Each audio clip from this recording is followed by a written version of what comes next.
Welcome to This Explainer. Look, today we're going to cut right through all the financial noise and zero in on the elegant mechanics of wealth and leverage. When you strip away the complicated jargon, the intimidating charts, and all that endless chatter from the financial world, you're left with a surprisingly simple reality. Money basically has a dual nature. We really only do two primary things with it to change our financial standing. We either grow it or we borrow it. Understanding how these two distinct mechanisms operate, and more importantly how they interact with each other, is the absolute foundation of financial literacy. By the end of our time together, you're going to see these concepts not as intimidating roadblocks, but as highly usable tools that you can start controlling right away. So, what is the actual secret to financial growth? Is it some hidden algorithm? A lucky break? Well, we're going to explore this by looking at two sides of the same financial coin. On one side, we have the slow, steady, and incredibly powerful engine of wealth creation. And on the flip side, we have the fast, immediate, but potentially volatile tool of leverage and credit. Both are absolutely essential.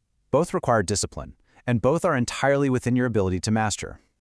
Okay, let's dive right into this with Section 1, Growing Your Financial Future. This is really the first act of our financial journey, focusing entirely on the wealth-building engine. This is all about putting your money to work so that eventually it works a whole lot harder than you do. The core foundation of any financial growth relies on understanding the combined power of saving and investing over time.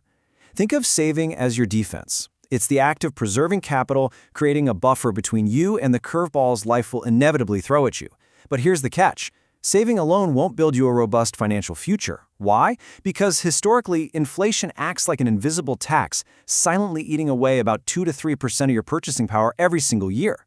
So that's exactly where investing comes in. Investing is your offense.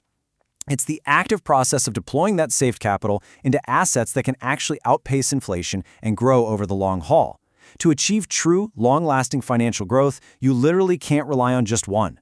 You need the solid discipline of saving to fund the strategic power of investing.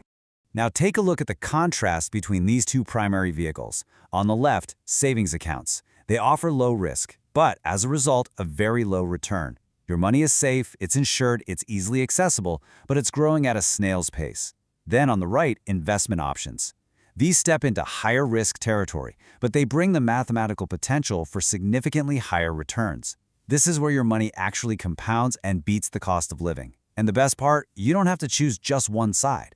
A truly healthy financial system strategically uses both, the steady safety of savings and the dynamic growth potential of investments. That naturally brings us to Section 2, the risk and return trade-off. So the crucial point here is understanding the inherent tension in growing your money. In the financial world, you simply cannot separate reward from risk. They're permanently linked, acting as a constant counterbalance to one another. The secret isn't to avoid risk entirely because, honestly, avoiding risk just means flatlining your growth.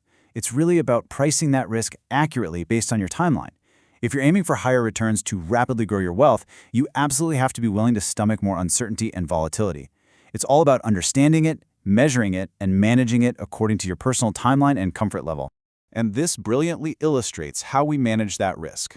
By breaking down your asset allocation, like the split between stocks, bonds, and cash, you basically create a financial shock absorber. Spreading your money across different types of assets optimizes that exact trade-off we just talked about. Say one sector of the economy takes a hit and your stocks drop. Well, your bonds or cash reserves might hold steady or even go up in value. You're not putting all your eggs in one basket. By carefully allocating your assets, you smooth out the bumpy ride of investing while still capturing that long-term systemic growth. But hey, let's pause and pivot for a second. We've talked a lot about the long game, that slow engine of wealth. But what happens when you need money, like right now? What happens when you want to buy a house, get a car, or fund an education, and you simply do not have the decades required to let your wealth engine grow that capital from scratch? Well, that brings us to Section 3, the rules of smart borrowing. This is the second side of the coin. Now, I know debt often carries a ton of anxiety and stigma, but in the realm of financial mechanics, debt is not a moral failing. It's just a tool. And applying responsible borrowing practices prevents that tool from turning into a trap. Instead, it turns it into usable leverage.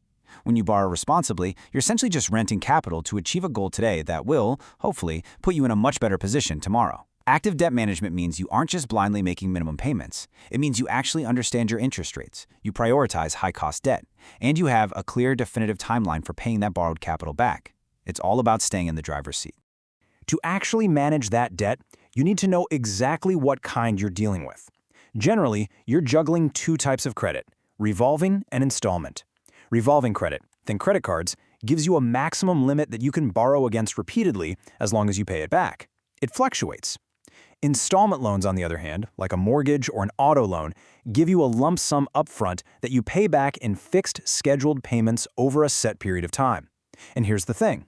Lenders don't just look at whether you pay them back. They look at how you balance the predictable, fixed payments of installment loans against the fluctuating temptations of revolving credit.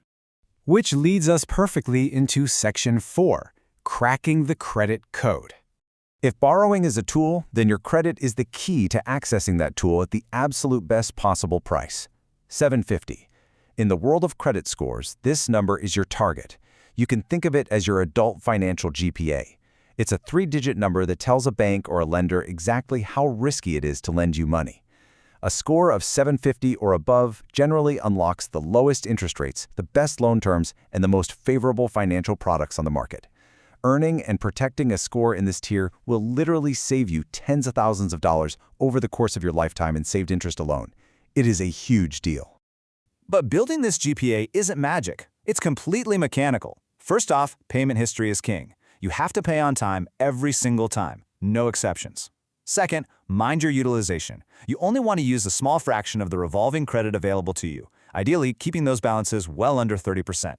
Third, limit your new accounts. Please don't go opening 5 credit cards in a single month. It makes you look desperate for credit, which immediately signals risk to lenders.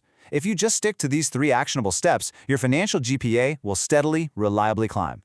So let's bring these two sides of the coin together and see how this builds our complete financial picture.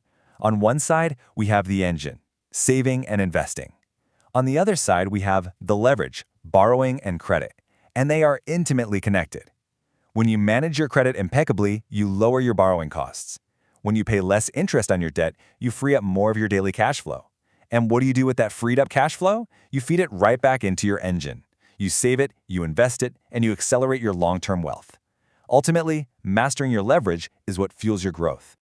We have covered a massive amount of ground today, from the slow, steady power of compounding investments and asset allocation to the immediate, high-stakes mechanics of credit and responsible borrowing. You now have the blueprint. So I'll leave you with this final thought to consider. What does your financial future look like starting today? The mechanics are entirely in your hands. Thank you so much for joining me for this explainer, and I seriously look forward to seeing how you build your wealth.